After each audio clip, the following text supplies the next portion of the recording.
കാണുമ്പോൾ തന്നെ വായിൽ വെള്ളമൂറുന്ന ഒരു ചിക്കൻ വറുത്തതിൻ്റെ റെസിപ്പി നോക്കാം.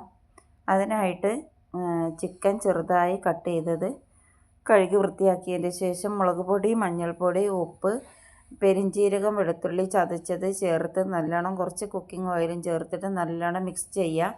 അതിൻ്റെ ശേഷം ഒരു 10 മിനിറ്റ് റെസ്റ്റ് ചെയ്യാനും വേണ്ടി വെച്ചതിൻ്റെ ശേഷം പാൻ ഒന്നിൽ എണ്ണ ചൂടായി വരുമ്പോൾ പച്ചമുളക്, കറിവേപ്പില ഇട്ട് നന്നായി മീഡിയം തീയിൽ വെച്ചിട്ട് പൊരിച്ചെടുക്കുക.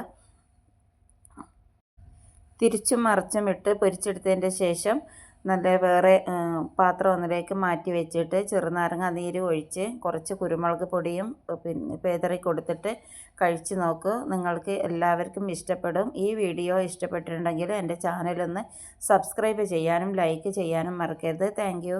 Bye bye. ഇനി അടുത്ത റെസിപ്പിയുമായിട്ട് വരാം.